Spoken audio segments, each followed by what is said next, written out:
YouTube, good morning, my neighbors. Comedy, top 10 comedy quote right there. Adam, Jamie, and Chris here. We're going to get started in just a second. Hit the subscribe button and get ready for some fantasy football advice. We got a bunch of injury updates for you. Hit the like button. Let's go. Here we go on this Friday afternoon. Welcome to your mailbag, your news bag. A lot of news here. Kyler Murray, Christian McCaffrey, Saquon Barkley, Kenny Golladay, James Robinson, Dawson Knox, A.J. Brown, Julio Jones, and the most under-rostered player in fantasy football is Jamie. Chris, any guesses? I know, since you said it on FFT earlier today, so it's Jeff Wilson.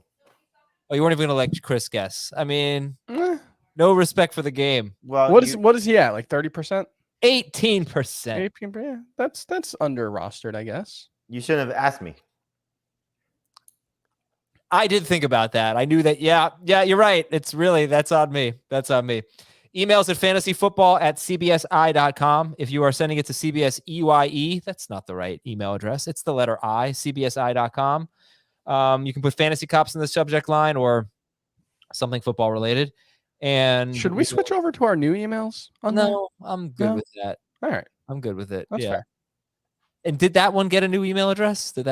I think every single email. We have like 6 email addresses now. Yeah. Very corporate over here. So anyway, let's get started. Let's talk about the news and notes.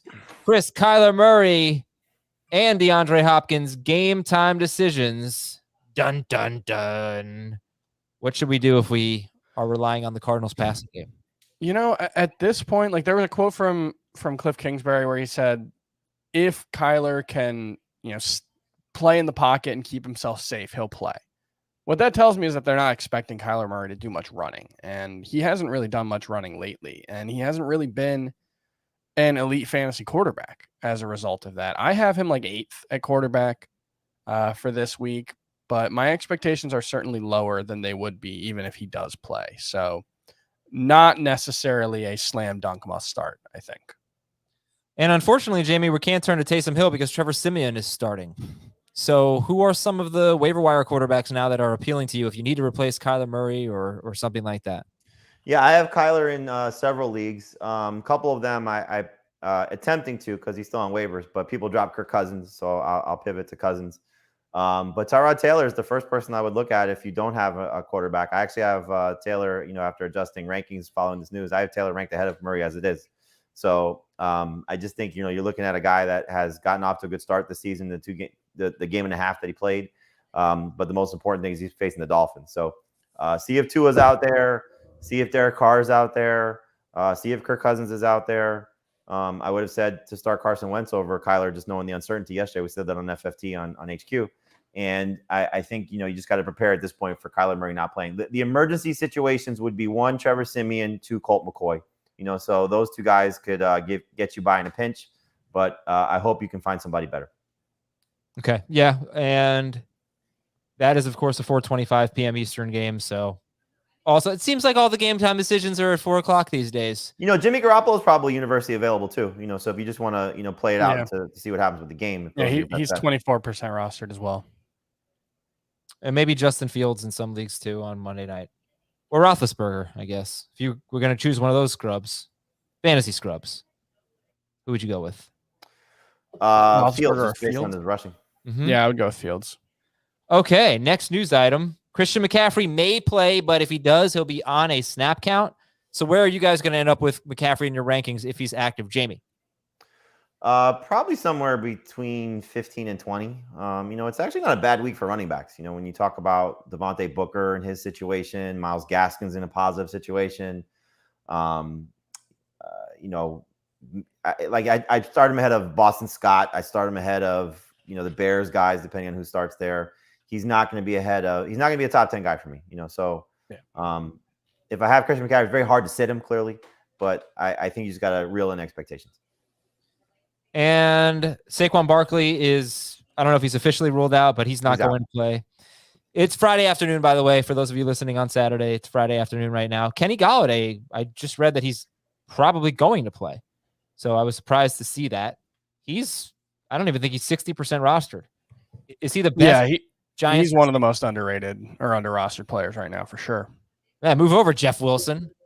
So would you guys rather start Galladay or Tony? And Galladay is 55% rostered. Tony for me, just based on health. I don't want to trust Galladay until I see it. Yeah, I think that's fair. Tony is expected to play with that thumb injury, right? Yes. He's been limited Yes. all week. Yeah. Yeah, I'd probably go with Tony, but I don't think either of them's a top 36 receiver for me. Sammy Watkins has a chance to play. I'm pretty interested to see what the passing game looks like, with all three of their top receivers healthy. Sam Darnold, questionable. Cole Beasley, questionable. Dawson Knox out. What's the latest on James Robinson? So he was seen catching passes during practice. I don't know what his practice status is, but my guess is they'll probably list him as questionable, if not doubtful. I would expect him not to play this week.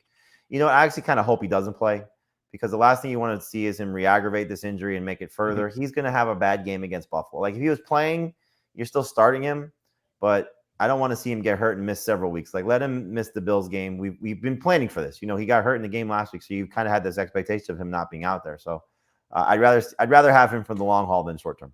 One thing I will add, going back to one note that you said, Adam, Rashad Bateman didn't practice today. Yeah, Harbaugh said there's nothing serious and he expects him to play, but worth noting with Sammy Watkins looking like he's coming back. Devontae Parker, meanwhile, is listed as doubtful. He is not going to play against Houston. So with that and the Tua kind of hand injury, he's going to play, but this is obviously one of the top waiver wire priorities at quarterback, Chris. Are we still confident in Tua Tagovailoa against Houston? Yeah. He had a couple of good games without Devontae Parker when he came back from his injury. So I don't think that's necessarily something to be too concerned about. Obviously, you'd like it more if Devontae Parker was playing, but Mike Gesicki has stepped up really well when Devontae Parker's been out. Jalen Waddle is still a solid option. I think Tua Tagovailoa is still a top 12 quarterback for me. Okay, I guess just to throw out a name for super deep leagues, I have my Scott Fishbowl. I have just such bad wide receivers. I mean, is Mac Hollins the guy to look at? Didn't he have a good game in London when Parker was out? He did. Yeah, he did. He had a touchdown against the Falcons too the following week. Right. Preston Williams, though, we know was a healthy scratch last week, and he's kind of owning up to his mistakes, I guess. I saw him talking to the media, saying, it's on me, for whatever that's worth, whatever the issue is that's going on with him and Brian Flores. So maybe he's the guy, but I'm with you, Adam. I look at Mac Hollins first, but you got to be really desperate. Yeah. Okay, let's see. AJ Brown was not seen at the open portion of practice on Friday. I don't know what that's all about. Hope he didn't. Chipotle again. Come on, you said you weren't going to have any more fast food, AJ Brown. Julio Jones is going to play. Jamie, Julio Jones is going to fight. Yeah, sweep the leg. Yes. We'll see how he does. He's a number 3 receiver. It's still difficult to trust him, and this defense is not good. Not a good matchup, excuse me. So there's always the risk of re-aggravation. So desperation play, I think, at this point. Yeah, I would expect something like what we saw 2 weeks ago, where I think he had like 4 targets and played like 50% of the snaps. I think we're still I want him to show it to me first before I trust him. I think there's still potential for him to be a must-start player, but I need him to show it to me first. That's Julio Jones we're talking about. Chris, by the way, definitely likes Cobra Kai better than Karate Kid. I have not watched Cobra Kai. Have you? Actually, it's been a long time since I've seen Karate Kid. I don't really have any positive memories of it one way or the other. It's really good. You'll like Cobra it. Kai's awesome. I'm sure it is. It's just it's just you sure it's not. There's a lot of television out there. It's so bad, bro. It's one of the cheesiest shows that I've ever seen. Jesus, not bad. I was putting on a Netflix movie for my kids last night, and just scrolling through the menu, Cobra Kai popped up, and my 9-year-old was like, "Can we watch that?" I was like, "No, not yet." Not yet. No. Karate Kid, though, I think he could watch. I started watching Squid Game. You guys watch that? I haven't watched that one yet. Not yet. No. I'm sure it's good. I'm hooked. Well, it hooked me. I don't. You'll probably hate it. Of course you will, because everybody likes it. I will. I mean, you hated. Oh God, I can't. I didn't hate it. I didn't. You did. You hated. What was the movie called? Yeah, it was something with a P. Parasite, right? Parasite. You hated Parasite. I did not hate Parasite. I just thought it was very average movie. I didn't hate it. It's bad takes all around. So, Jamie, you said something on HQ that the Titans offensive coordinator said that they're going to kind of keep their running style. Yeah, Todd Downing said I think he said something like, "I'll be doing the offense a disservice if we change things from losing Derrick Henry." So I'm gonna guess they try to force Peterson or McNichols into the 27 carries that are being vacated by Derrick Henry. But just by nature, they're going to be different. None of these guys are Derrick Henry. Combined, they're not Derrick Henry at this point in Peterson's career. So the fact that Julio Jones is back, I think they put more on Ryan Tannehill's plate. And obviously, the expectation is they're going to be chasing points because the Rams' offense is so good and their defense is still struggling.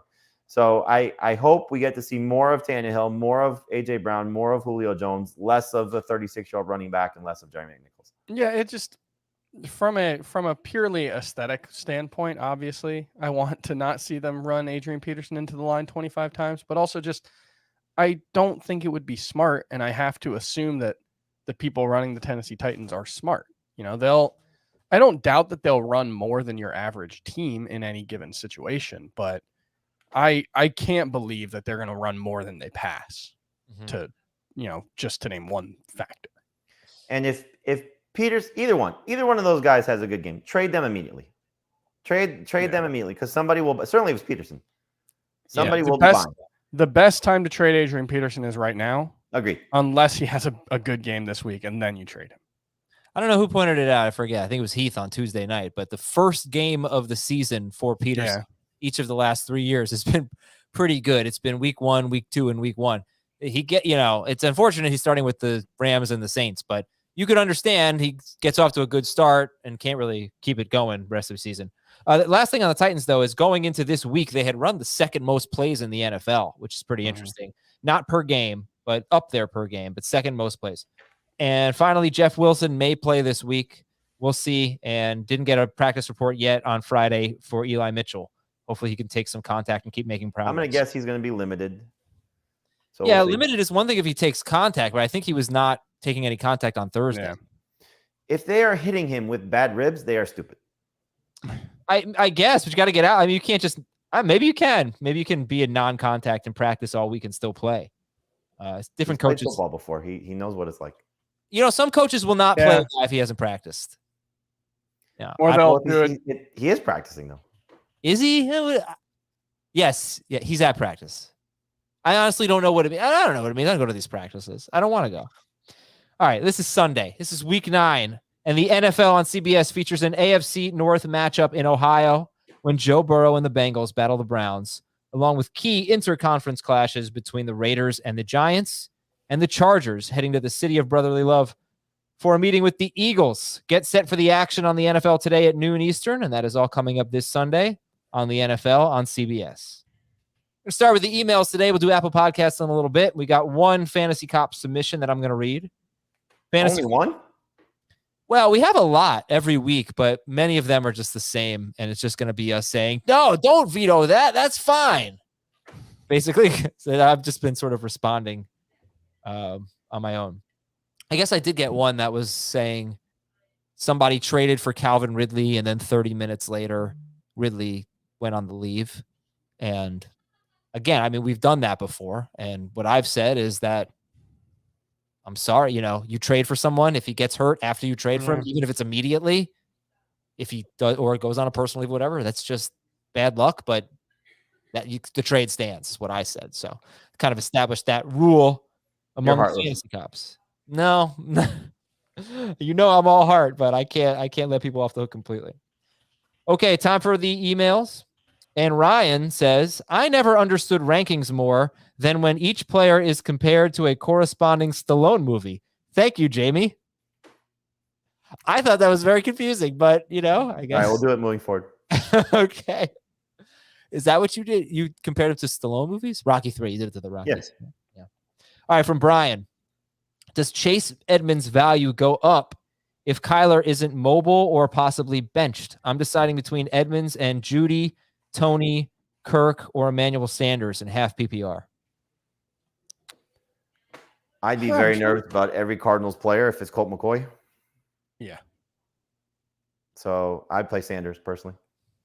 I'm trying to remember how the Cardinals running backs I think it would be better for him in the passing game for sure.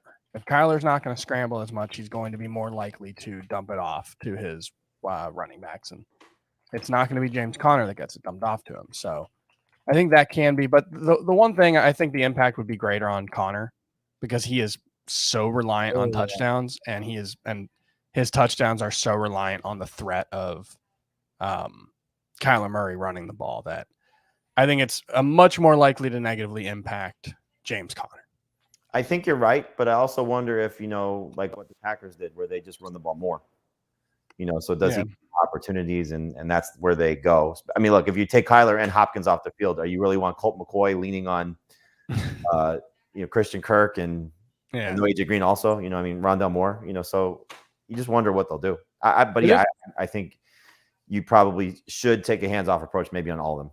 It is worth noting when Kyler suffered his shoulder injury last year in Seattle and basically stopped running, Kenyon Drake did see a slight increase in carries, 15 per game, only averaged 3.3 yards per carry, but did have 6 touchdowns in 7 games. So Kyler's rushing touchdowns definitely dropped off at that point. And McCoy, I was looking at this because I remember he started a couple of games for the Giants last year, and I remember thinking that he was very conservative. But when you look at the intended air yards per pass attempt, it was 8.4 or more every game. And that's pretty high, right? Yeah. But his completed air yards per pass attempt was 3.0, 3.5, 1.7, and 4.4. So I think that means he didn't have a lot of success downfield. That's my guess. So I could see it. I could see Edmonds getting some cheap catches in that regard. All right, this is from Sal. Pick a running back, a wide receiver, and a flex, half PPR. Running back, Moss, Gaskin, Eli Mitchell. Gaskin. Wide receiver. I mean, man, if Mitchell does play, that's going to be really tough. Yeah, I think if Mitchell plays and Wilson doesn't, I think I'd go Mitchell. But okay. I mean, what if Mitchell takes a shot to his ribs because he hasn't practiced all week and he doesn't know how to get hit in the NFL? Leave the game. I will say I have been wrong on Myles Gaskin literally every single week this year. Like every time I've been high on him, he busts. Every time I've been low on him, he's only had 3 good games, but still. And then pick a wide receiver: DJ Moore, Jalen Waddle, Jerry Jeudy. Waddle. I have Moore ranked higher, but the flex would be Waddle. Okay.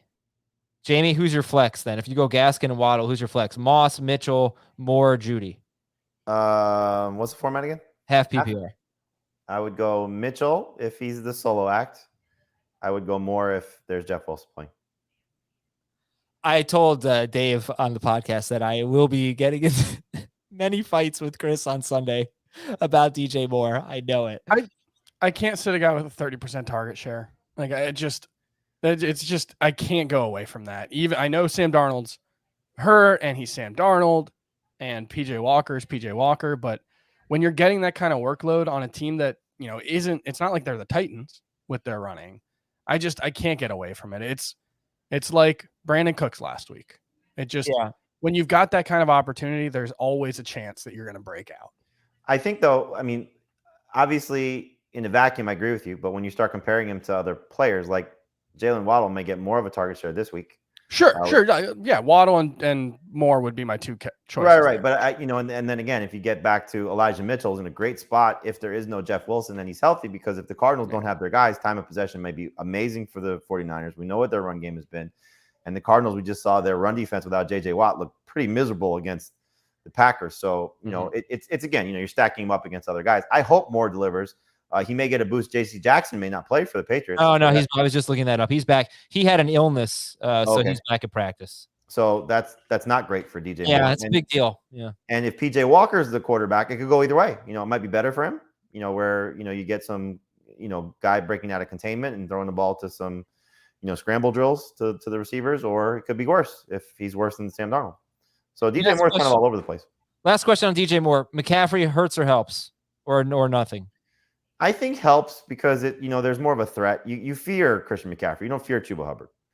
So the Patriots' game plan is probably different if McCaffrey's on film. I think McCaffrey's just also going to really help Sam Darnold. I think that's a big thing that Darnold has missed is, having that short area safety valve. I think, one thing that's coincided with Darnold playing really poorly is, yes, it's Sam Darnold. That's his whole career. So, since he entered the NFL, it's coincided with that. But for the Panthers specifically, it's been Terrace Marshall and Christian McCaffrey being out. Marshall is going to play. McCaffrey sounds like he has a good chance. And so I do think there's a chance Darnold does play a little better this week as well. And Jamie, as someone who starts Chuba Hubbard in a couple of leagues, I do fear Chuba Hubbard quite a bit. So this is from Brian. Would you start Jerry Jeudy or Kadarius Toney half PPR? Jeudy. This is from Anthony. Hey, Mo, Larry, and Curly. I'm assuming James Robinson is out. Who should I start in his place in full PPR? Devontae Freeman or David Johnson? I think for Devontae Freeman, the fact that we know that Latavius Murray's out and Michael Pierce is out for the Vikings, so that's big. I think this is a good opportunity for Freeman coming off a bye week. It's just, I don't know what to expect, but if you tell me which backfield do you at least know something, I feel a little bit better about Baltimore than I do about the Texans with Latavius not there. Well, I think you can also look at it this way. They're both probably in 4-way splits in terms of rushing share. David Johnson might actually be in a 5-way split with Tyrod Taylor back. So Freeman's on a better offense, so you go with him. Le'Veon Bell What better. are the 5 for Houston? You throwing Scotty Phillips in there? He played last week, Yeah. Is Burkhead playing this week? Yeah, I think he was removed from the injury report. Okay. Yeah. Okay, next question from Greg. Michael Thomas was supposed to be my ace in the hole for fantasy playoffs. I am 7-1. He's looking for a high upside flyer. Elijah Moore, Rashad Bateman, or Jeff Wilson.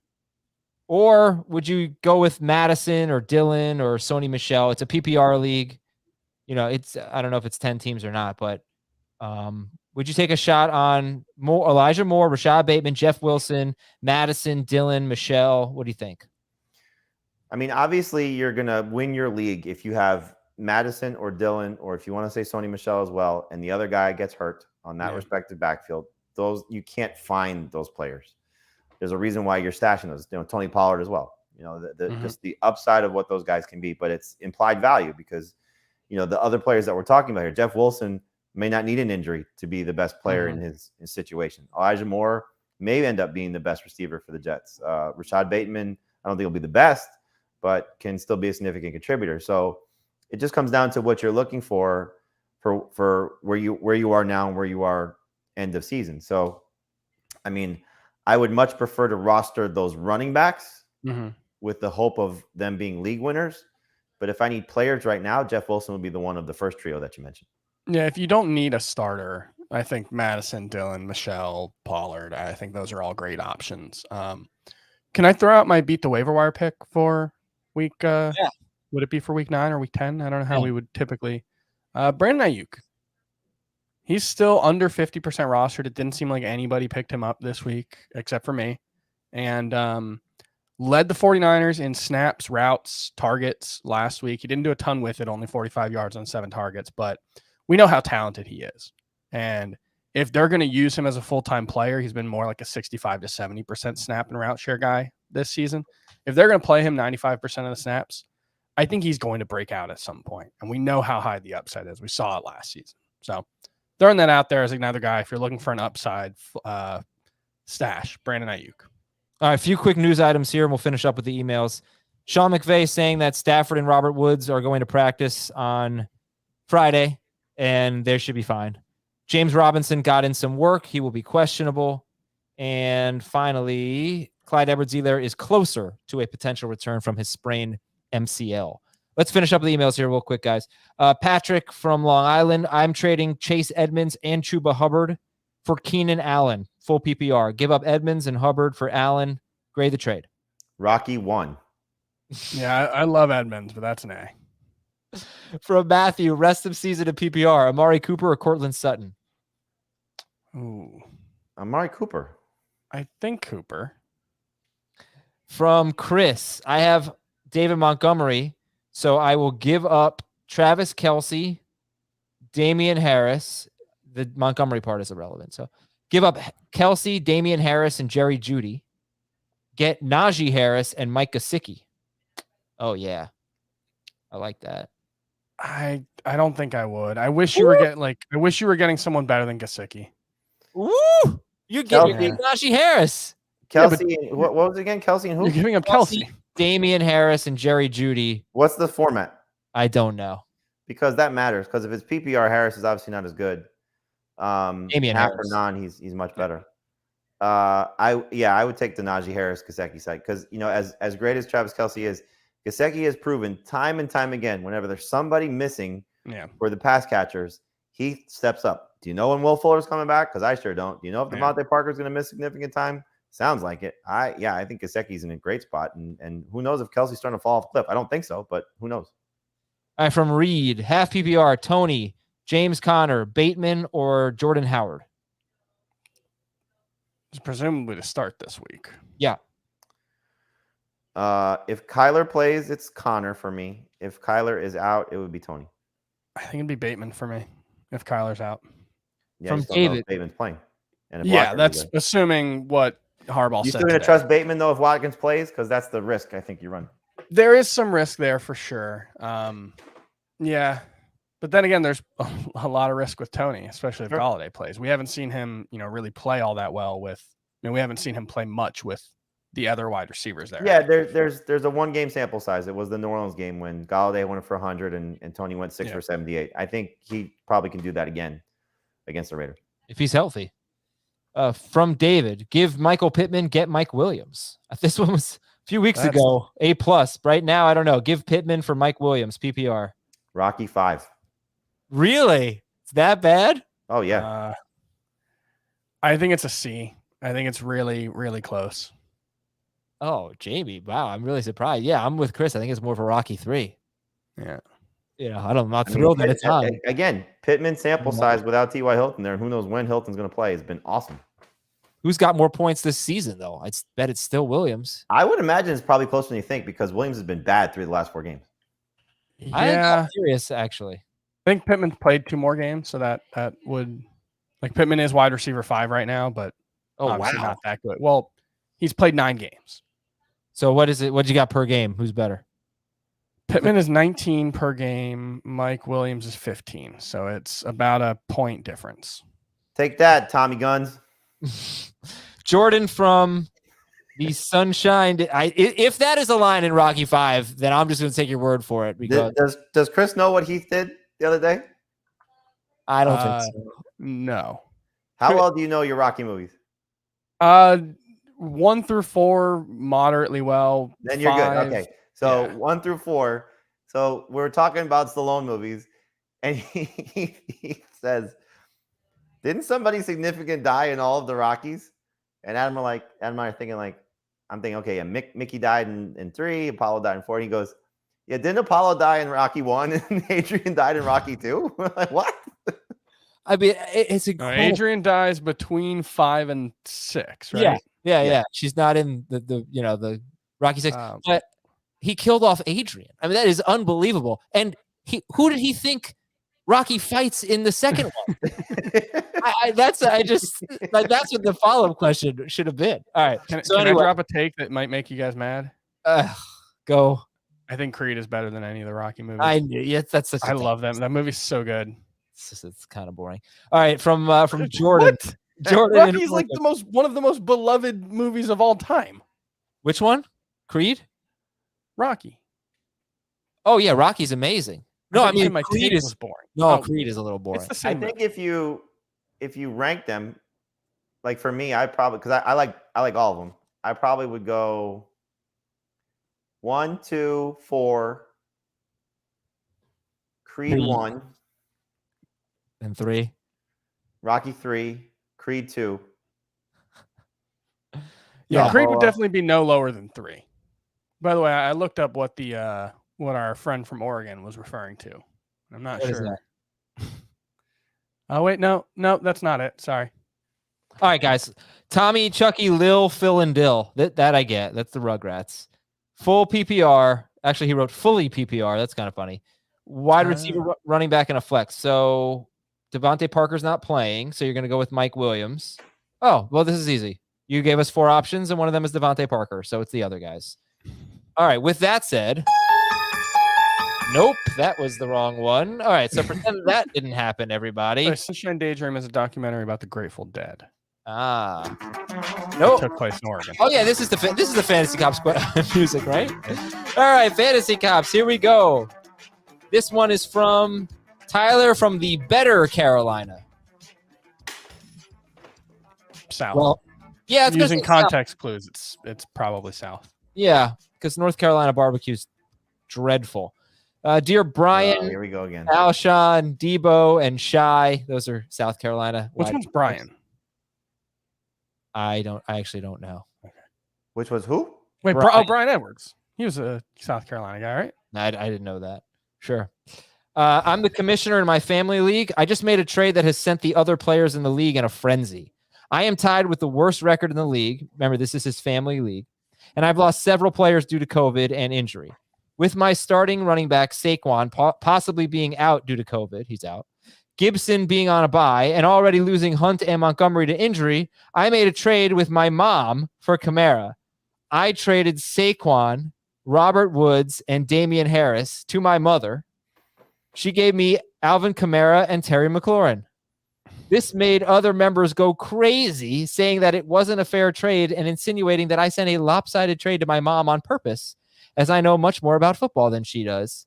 I believe that I treat this league as fairly as anyone else, as 2 of the players who were upset the most by it messed up a trade earlier in the year by blah, blah, blah, blah, blah.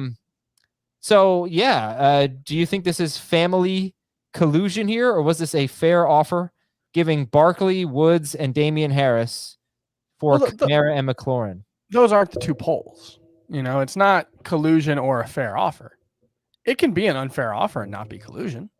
I think you probably took advantage of your mom, which is, generally speaking, a pretty messed up thing to do. Mothers are, you're supposed to have a special relationship with your mother, and, using that relationship to win in fantasy football is probably not the best thing in the world.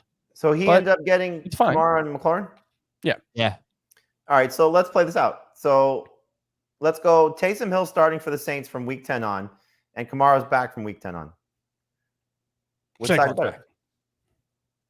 The Kamara side is better. By not by much, though. No, keep in mind, Barkley has a bye in week 10. Okay, so week 11 on. Well, that's 2 weeks. Yeah, that's a big deal. Well, look, Kamara's bye is still coming up too, right? No, didn't they have? They haven't had a bye. They had their. Okay, so yeah. I guess we factor in the bye weeks because McLaurin. It's an unfair trade, but still, I just think for rest of season value, factoring in the games that they're going to play, Kamara may be bad with Taysom Hill. Not to the extent that he's not startable, but he may not be as great as he is right now. All right, so we're saying that the trade should stand. It is a pretty uneven trade. I don't think it's that uneven. But the bye week thing, I mean, that's a big deal. McLaurin and Kamara have had their byes, and Barkley, Woods, and Harris haven't. How many regular season weeks do we have left? I guess 6. 6. Man, it's getting close, huh? This, by the way, is the Bon Jovi week. You know why? Why? We're halfway there. Yeah. All right. Well, that is it for this week's edition of the Fantasy Cops. Proper music. We're going to take a quick break here. And when we come back, read your Apple Podcast questions. Thanks for sending those in. We'll be right back on Fantasy Football Today. From Apple Podcasts, here we go. This, I don't have a name. I have Jalen Hurts. Should I start him this week or grab Ryan Tannehill? I have Hurts ahead of Tannehill. Hurts. Okay. From JMac, PPR League, I have Kelsey, Dawson Knox, and Logan Thomas. I am 4-4. And he could use another running back, I would say. He could use an upgrade everywhere. Should I trade Kelsey for a more solid running back or wide receiver, given that he has Knox and Logan Thomas? What is Kelsey's value, or should I leave it be? I mean, the problem that you have is that you don't have a tight end this week if you trade Kelsey. Yeah. Because Knox isn't playing and Thomas is still on an hour. So, if you're talking about you could trade Kelsey and pick up, Freiermuth or Dan Arnold or somebody just to get you by for 1 week. Alberto. Or Alberto if he plays. That's another, good that can help you. But we already talked about a potential Kelsey for Najee Harris trade, which was the 2 key pieces in that deal. So if you're getting that type of a running back in return, then yes. Like if I'm trying to trade Kelsey, you got to get A first-round pick. even though he hasn't been the same guy, you still got to get top 10 caliber player in return. I feel like if you're making this trade because you're thin at other positions, then you should try to get 2 players. I know you don't usually want to be on the 1-for-2 side if you're giving up the best player, but if you give up Kelsey for give me 2 second to third round types of players here. I mean, Darrell Henderson and I don't think you're getting much with Darrell I was going to say something like a Chubb and Myles Gaskin type of deal. Okay. Yeah. Yeah. Right. Because you're kind of thin. So just giving up Kelsey for a equal running back or wide receiver, I'm not sure that does much for you. Yeah, because I don't think Dawson Knox or Logan Thomas is an upgrade on. Like, you probably expect something similar from Hunter Renfrow as you do from those 2 guys the rest of the season. Probably 11 to 12 fantasy points per game. This is from JDY. All right, we got a couple of emails here, a couple of Apple Podcast questions or answers or whatever. Comments, sorry. People are pissed off. So here we go. JDY. I am so sick of hearing about Dave and Keith tanking. I'm so sick of it. We'd boot a manager out of our league for that garbage, and we have to listen to them discuss tanking strategy and laugh about it back and forth. It's a disgrace, and it makes me mad every time. Now, So hold on. Wait. Okay, One more. From Troy DVS. Subject is disgraceful. The fact that you have an analyst on the podcast that tanks a season goes against everything good about fantasy football. I don't care that it's dynasty. It's just wrong. I'm done with this trash. So 2 things. One, when I talked about this on Twitter, I had a bunch of people like, well, is it against the rules? And it's like, there is an is versus ought distinction that you are trying to draw. It is legal to do it. The discussion is not whether it is legal, it's whether it ought to be legal. And personally, I think you should at least have to set a lineup in good faith. Just spilled my water. You don't have to. This is what happens when I gesticulate. You don't have to make every move with the intention of winning this season. But like sitting Patrick Mahomes, it's garbage. For Davis Mills. It's garbage. And then he was outscoring him, which is hilarious. Right. And like, look, I benefited from it because I play Heath twice in the regular season in the league. I think I'm the only person in the league that gets to play him twice. So like, hey, cool, good for me. But it sucks. And the problem with tanking from a philosophical perspective, if you take a utilitarian viewpoint of it, it's the kind of thing where it only works because other people are trying to win. But if everybody was tanking, 1, the league would stop working, and 2, nobody would actually benefit from it. So it's a strategy that inherently takes advantage of the fact that everyone else is trying, and I don't like that. That's unethical. Heath is kind of regretting it now too. Well, I'll tell you, he doesn't want to be the commissioner anymore. There's gonna, karma's gonna come back to haunt him, at some point. Whether it's he's gonna end up drafting somebody that gets hurt because he tanked and that player is all in. He's not going to win for several years. Like, there's ways to tank without doing it the way he's doing it. Like you said, he's regretting it. With some of the decisions that are making. The one that doesn't make any sense to me is I have no idea why Dave is tanking. Dave has still a very good roster. Dave can easily compete now. He made a trade knowing that his team is sub 500 with Chris to get a first round pick for Tom Brady, which is an excellent trade for both you guys. And he can still compete because he has Joe Burrow. Like, there is no reason why Dave is tanking. Because it's a 14-team league, but 7 teams make the playoffs. He could still get in, and who knows what happens. He's going to get Montgomery back. He's moving up a couple spots, maybe in draft pick value. It just makes and he tells him this all the time. Makes absolutely no sense why Dave is tanking. I don't understand it at all. All right, let's go to Grudge Max. Should I look to sell Pat Mahomes as part of a package to upgrade my RB2? Something like Mahomes, Hawkinson, and Eli Mitchell for Joe Mixon. I have Burrow and Logan Thomas on my bench. Way too much. That would be a bad trade. This is similar to the Travis Kelce discussion we were having, and I didn't bring it up then, but it's worth bringing up now. You're selling these guys at the absolute bottom of their value. And in Mahomes' case, I saw somebody yesterday kind of criticizing the people who said you shouldn't rank Mahomes lower than number 1 at QB because he's number 4 or 5, depending on your scoring format.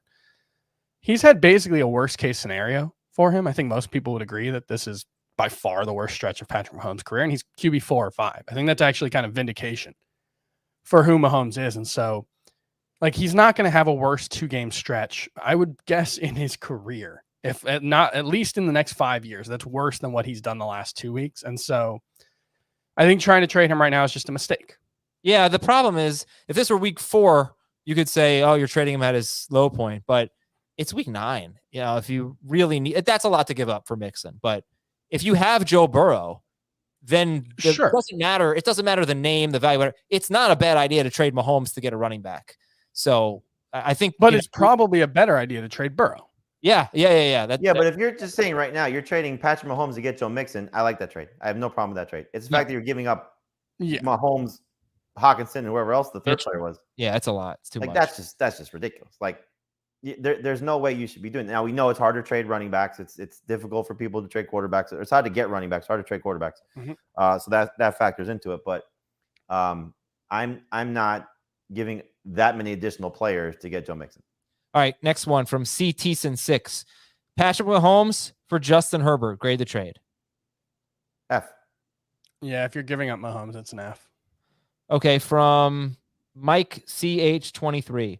Now, is that dynasty or is that redraft?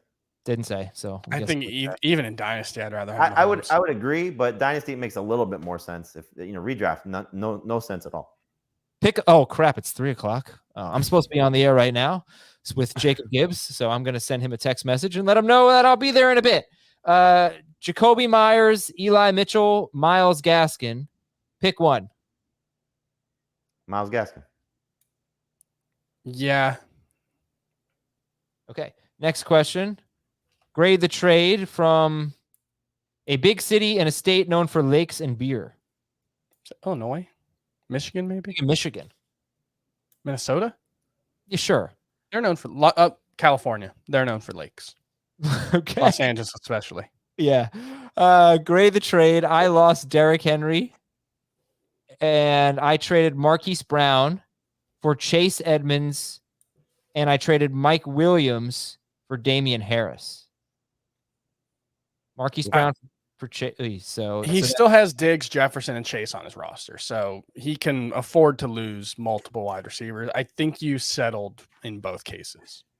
The first one is an F. The second one is a C. Okay. All right.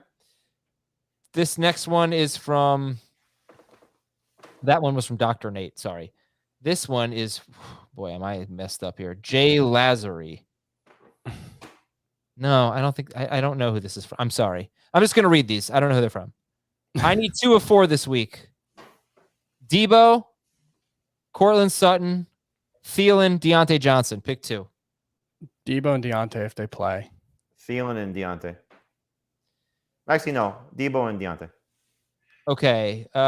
Dear Simeon, Guerrero, Bichette, and Biggio. We know them. I'm tied for first in my 12-team leagues. One of the guys I'm tied with just lost Derrick Henry. My running backs were Eckler, Henderson, Booker, and Mitchell, blah, blah, blah, blah, blah. I traded Mitchell to the guy who lost Derrick Henry for Adam Thielen. And I also threw in Jarvis Landry because he was going to drop him for Boston Scott. Who won the trade? Give up Eli Mitchell for Adam Thielen. You did. He lost the trade? No, he won. He won the trade. Yeah. Yeah. Lost. I think I'd rather have Mitchell than Thielen, but I've been lower on Thielen. What was I doing? I go, who won the trade?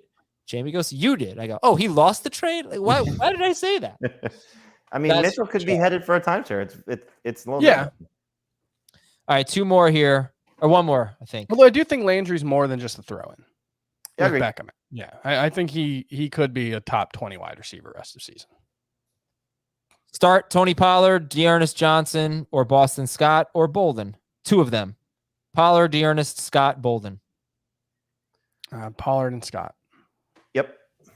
And he also says choose Scott Pollard, one of the best basketball players of all time. I remember him. Choose a DST to stash. And that's all he wrote. Whoever is available and has the best matchup next week. They're all rostered. Every good matchup is rostered next week. It's very frustrating. Good matchup for next week. I think the Saints have a decent matchup. They're probably rostered. They're definitely rostered. No, they've got the Titans next week. I think that's a decent matchup. We'll find out, I guess. Maybe. Ravens are probably rostered. Colts are definitely rostered after last week.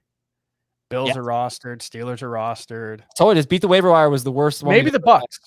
Oh, the Bucks have Washington next week. I said that actually. That's the one probably.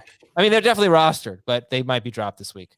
Okay, let's guess the Buccaneers DST roster percentage before we go. I'm going to guess it is 73%. 64. 81. 85. Wow. Jamie is the closest without going over. Jamie is right. Thank you for watching and listening, everybody. Have a great weekend. We'll talk to you tomorrow.